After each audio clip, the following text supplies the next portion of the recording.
भारत सरकार ने एक डिसीजन ले लिया है कि वन नेशन वन इलेक्शन लागू होगा भारत में। इसके प्रॉस क्या है, इसके कॉन्स क्या हैं, इसके फायदे क्या हैं, इसके नुकसान क्या हैं, रूलिंग पार्टी का क्या कहना है, ओपोजिशन पार्टी का क्या कहना है, ये सारी चीजें आज हम डिस्कस करेंगे। इसको लेकर लास्ट ईयर एक कमेटी बनाई गई थी पूर्व राष्ट्रपति के अध्यक्षता में, श्री रामनाथ कोविंद। तो उन्होंने ये सजेशन दिया था कि हाँ जी, वन नेशन वन इलेक्शन होना चाहिए। इसके बारे में काफी डिटेल में चर्चा करेंगे। जय हिंद, वंदे मातरम। मेरा नाम संदीप बंसल, मैं आपका स्वागत करता हूं टीम निष्ठा पर। शुरुआत करते हैं आज के सेशन की। देखिए, वन नेशन वन इलेक्शन का एसेंशियली मतलब यह है कि लोकसभा और स्टेट असेंबली, विधानसभा के जो इलेक्शन है वो एक साथ में होंगे। और यह कहा गया कि 2 फेज में इलेक्शंस होंगे और 100 दिन के अंदर अंदर जो म्युनिसिपैलिटीज और पंचायत के भी इलेक्शन कंडक्ट करवा लिए जाएंगे। और सिंगल इलेक्टोरल रोल जो है यहां पर होगा। सिंगल इलेक्टोरल रोल जनरली ये होता है कि आपका जो इलेक्शन कमीशन ऑफ इंडिया है और स्टेट इलेक्शन कमीशन अलग अलग इलेक्टोरल रोल्स को बनाता है। और उसकी वजह से क्या होता है, बहुत ज्यादा डुप्लीसिटी होता है, मतलब वही काम को 2 अलग अलग ऑर्गेनाइजेशन या 2 अलग अलग बॉडीज कर रही हैं। तो इससे टाइम, एनर्जी, एफर्ट, सब चीजों का नुकसान है। शुरुआत करते हैं सेशन की, डिटेल में हम समझते हैं कि इसके फायदे नुकसान क्या है। देखो, सबसे potential benefit one nation one election का क्या है, सबसे जो बड़ा बेनिफिट कहा जाता है वो ये है कि कॉस्ट एफिशिएंसी। एक एग्जांपल के लिए आप समझो कि 2019 के जो इलेक्शन थे, लोकसभा इलेक्शन थे, लगभग लगभग उसमें ऑफिशियल खर्चा 60,000 करोड़ का था। 60,000 करोड़ का, जो कि 2024 में एग्जैक्ट अभी डाटा नहीं आया है। ऑब्वियसली ये जो नंबर है और बड़ा होगा। तो आप ये मान के चलिए कि अभी हमने इलेक्शंस देखे, ठीक है, 100 डेज पूरे हुए हैं गवर्नमेंट के, इलेक्शन दोबारा शुरू हो गए। जम्मू कश्मीर में इलेक्शन है, हरियाणा में इलेक्शन है, महाराष्ट्र में चुनाव होंगे, दिल्ली में भी कहा जा रहा है कि नवंबर में चुनाव हो जाएंगे। तो ये साइकिल है, ठीक है, ये ऑनगोइंग इलेक्शन जो प्रोसेस है। तो ये अगर सारे के सारे इलेक्शन साथ में होते हैं, अगर आपको ध्यान में हो, लोकसभा इलेक्शन के साथ साथ उड़ीसा उड़ीसा के भी इलेक्शन हुए, आंध्र प्रदेश के इलेक्शन हुए, तो बाकी राज्यों के इलेक्शन क्यों नहीं हो सकते। ठीक है जी। नेक्स्ट आता है एडमिनिस्ट्रेटिव एफिशिएंसी। इससे जो है सिक्योरिटी फोर्सेस, आप मान के चलिए कि कितनी सारी सिक्योरिटी फोर्सेस को, जैसे सीएपीएफ है, central armed police forces, BSF, CRPF, ITBP, इन फोर्सेस को उनके जो मेन काम है कह लीजिए, वहां से निकालकर उनको इलेक्शन ड्यूटी में डाला जाता है। तो ये अभी लोकसभा इलेक्शंस में हुआ, दोबारा से अब इलेक्शंस में होने जा रहा है। तो ये साइकिल चलता रहेगा। तो सीधा सीधा जो आपकी एडमिनिस्ट्रेटिव एफिशिएंसी है वो इंप्रूव होती है। जो पोलिंग पर्सनल है, जो कह लीजिए पोलिंग स्टाफ जो इलेक्शन ड्यूटी में था, मान लीजिए जम्मू कश्मीर में था, हरियाणा में था, वो दोबारा से उनकी इलेक्शन ड्यूटी लग गई है। तो इससे जो आपका एडमिनिस्ट्रेटिव एक्सपेंस है और वो जो एडमिनिस्ट्रेटिव स्टाफ है वो अपना मेन काम छोड़ के इलेक्शन को करवा रहा है। ऐसा नहीं कि इलेक्शन कोई कम इंपॉर्टेंट काम है, but the idea is duplicity of work. ठीक है जी, एडमिनिस्ट्रेटिव रिसोर्सेज को आप बच सकते हैं। नेक्स्ट आता है वोटर टर्नआउट। एक बहुत पोटेंशियल बेनिफिट ये कहा जाता है कि इससे वोटर टर्नआउट जो है काफी इंप्रूव होगा। एक ही बार आपको जाना है, ठीक है, उसमें आप चुनाव में वोटिंग कर सकते हैं। और वोटिंग परसेंटेज, ये माना जाता है, दुनिया भर में ये देखा गया है कि अगर साइमल्टेनियस चुनाव होते हैं तो वोटिंग परसेंटेज बढ़ता है। People are more encourage to vote, क्योंकि उनको लगेगा कि एक ही बार में जाकर हम लोकसभा और विधानसभा दोनों के जो है वोटिंग कर सकते हैं।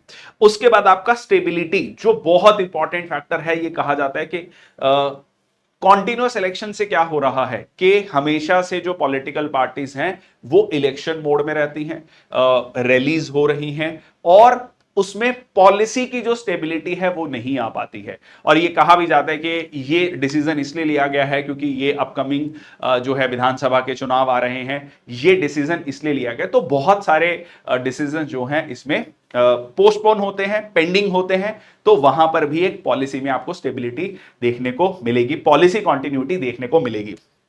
नेक्स्ट देख लेते हैं कॉस्ट सेविंग, रिड्यूस्ड एक्सपेंडिचर। ये मैंने आपको ऑलरेडी बताया, एग्जांपल दिया 2019 के इलेक्शंस का, जिसमें जो है 60,000 करोड़ का खर्चा था, वो आपका सीधा सीधा खर्चा बहुत बचेगा। नेक्स्ट आपका आता है political clarity and mandate. Clear mandate होगा, ठीक है जी, साइमल्टेनियस इलेक्शन से एक क्लियर मैंडेट लोगों को मतलब देंगे।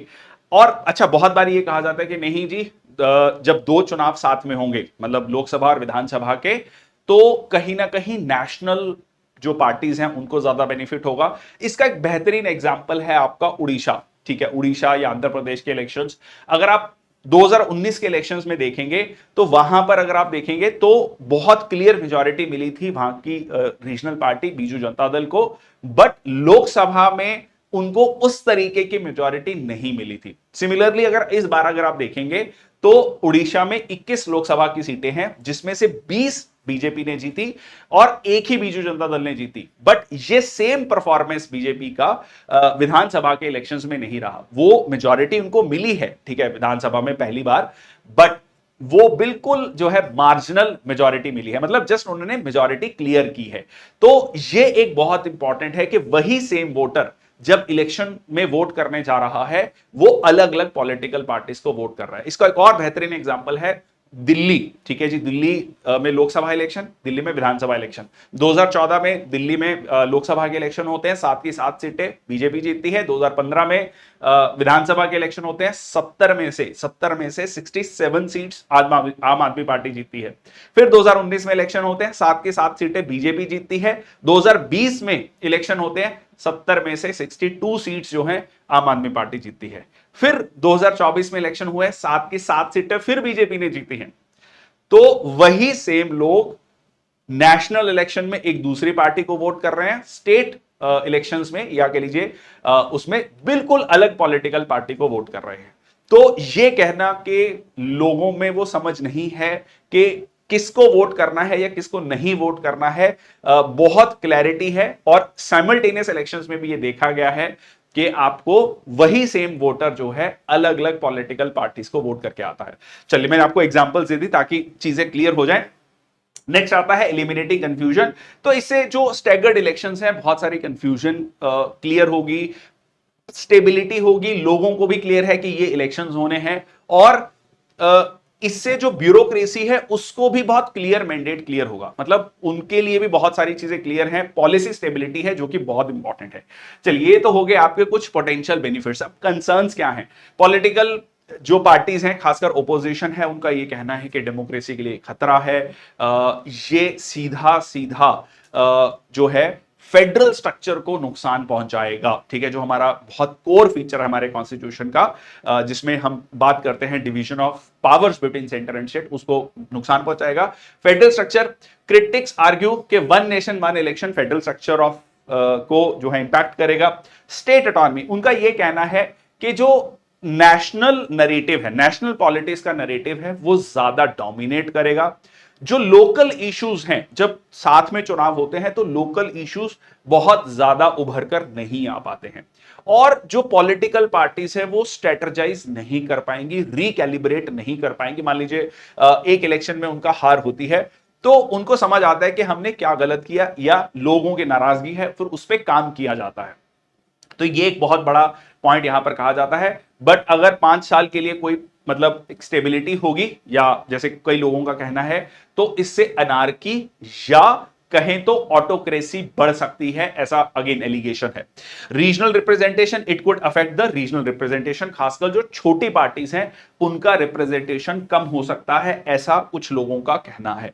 लॉजिस्टिकल चैलेंजेस हैं, डिफिकल्टी इन कोऑर्डिनेशन, इतने बड़े कंट्री में जहां लगभग 145 करोड़ की पॉपुलेशन है, वहां पर सेंटर और स्टेट के इलेक्शंस को एक साथ कराना अपने आप में it will be a logistical nightmare. और ये क्यों कहा जा रहा है? अभी अगर आप इलेक्शंस देखेंगे, जो इलेक्शंस हुए लोकसभा के वो ऑलरेडी 2.5 महीने तक चले, और बहुत क्रिटिक्स का ये भी कहना था कि जो वोटर टर्नआउट रिड्यूस हुआ इस बार 2024 के इलेक्शन में परस्पर 2019 के इलेक्शंस के मुकाबले हम देखें तो उसके पीछे एक बहुत बड़ा कारण था कि गर्मियों में वो इलेक्शंस हो रहे हैं, इतने जो है उसमें वो इतना लंबा खिंचे, ठीक है, जून तक वो इलेक्शन चले, आखिरी फेज जून 1 को था इलेक्शन।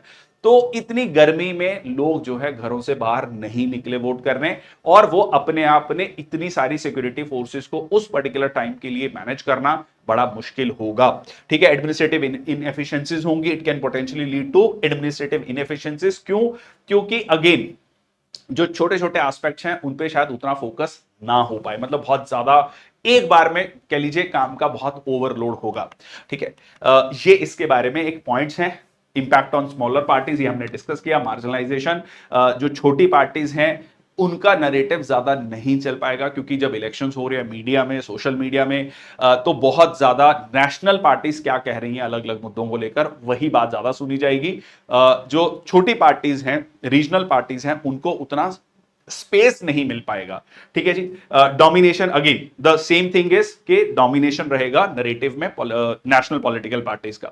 इसके अलावा change in political strategy, political parties में need to recalibrate their strategies. जैसे कि अभी इलेक्शंस हुए तो बहुत सारे, एक कहते हैं ना, एक इलेक्शंस के बाद एक मैसेज मिला कि मेजॉरिटी नहीं मिली, मेजॉरिटी से कम है, कुछ चीजें सुधारने की जरूरत है। ठीक है, दोनों पॉलिटिकल पार्टीज के लिए, किसी भी पॉलिटिकल विंग के लिए कुछ इलेक्शंस का रिजल्ट जो है एक मैसेज लेकर आया, तो उसके अकॉर्डिंगली पॉलिटिकल पार्टीज अपनी स्ट्रेटजीज को रिकैलिब्रेट करती हैं। सिंगल कैंपेन पीरियड, कुछ लोगों का कहना है कि अगेन ये जो पूरा पीरियड है, एक ही टाइम पे पूरी की पूरी कैंपेनिंग को करना ओवरवेलमिंग रहेगा, बहुत ज्यादा ओवरलोड होगा। ठीक है, political discourse, less focused political discourse. ठीक है, अगेन घुमा फिरा के वही बात है। ठीक है, अगर हम देखें कि जो छोटी पॉलिटिकल पार्टीज हैं, रीजनल इश्यूज हैं, जिसको हम डिसेंट्रलाइज्ड गवर्नेंस की बात करते हैं, 73rd और 74th कॉन्स्टिट्यूशनल अमेंडमेंट में हमने ये बात कही है कि लोकल गवर्नेंस को फोकस करना चाहिए, रीजनल ऑटोनॉमी देनी चाहिए, स्टेट्स को ऑटोनॉमी मिलनी चाहिए, उन पे कम फोकस होगा, नेशनल इश्यूज पर ज्यादा फोकस होगा। ठीक है, ऐसा कुछ कह लीजिए पॉलिटिकल पार्टीज का कहना है। करंट इलेक्शन सीजन में हम क्या देखते हैं कि जी मार्च में इलेक्शन हो रहे हैं, जून में इलेक्शन हो रहे हैं, जैसे अभी जम्मू कश्मीर में इलेक्शन शुरू हो गए हैं, फिर हरियाणा में इलेक्शन है आपका, उसके बाद नवंबर में कहा जा रहा है महाराष्ट्र में है, और कहा जा रहा है कि हो सकता है दिल्ली में भी इलेक्शन हो। तो दिस साइकिल हैज ये 5 साल आपका इलेक्शन चलते रहेंगे। पिछले साल दिसंबर में चुनाव हुए थे छत्तीसगढ़ में, मध्य प्रदेश में, ठीक है जी, राजस्थान में, फिर 3-4 महीने के बाद फिर दोबारा से वहां पर इलेक्शन हो रहे थे। जैसे इलेक्शन खत्म हुए 3 महीने के अंदर अंदर फिर इलेक्शन शुरू हो गए। तो ये इलेक्शन साइकिल है जिसकी वजह से बहुत ज्यादा दिक्कतें आ रही हैं, and that was the biggest reason. Election Commission का स्टांस कहें तो इलेक्शन कमीशन भी कहता है कि हाँ जी, वन नेशन वन इलेक्शन होना चाहिए। इसमें मैं कुछ आपको दुनिया भर की एग्जाम्पल भी दे देता हूं, जैसे कि हमारा पड़ोसी देश पाकिस्तान, वो भी वन नेशन वन इलेक्शन को फॉलो करता है। पार्लियामेंट के इलेक्शन, वहां की पार्लियामेंट के, और वहां की जो विधानसभा है कह लीजिए, वहां के चुनाव भी साथ में होते हैं, और ऐसे बहुत सारे देशों में होता है। द वेरी सिंपल रीजन, जैसे हमने देखा कि आपका खर्चा कम होगा, वोटर टर्नआउट अच्छा होगा, एडमिनिस्ट्रेटिव एफिशिएंसी अच्छी होगी। आपका इसको लेकर क्या व्यू पॉइंट है, जरूर कमेंट सेक्शन में लिखिएगा।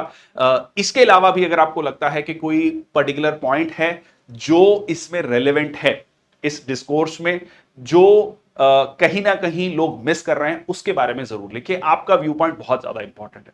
Thank you so much. जय हिंद, वंदे मातरम।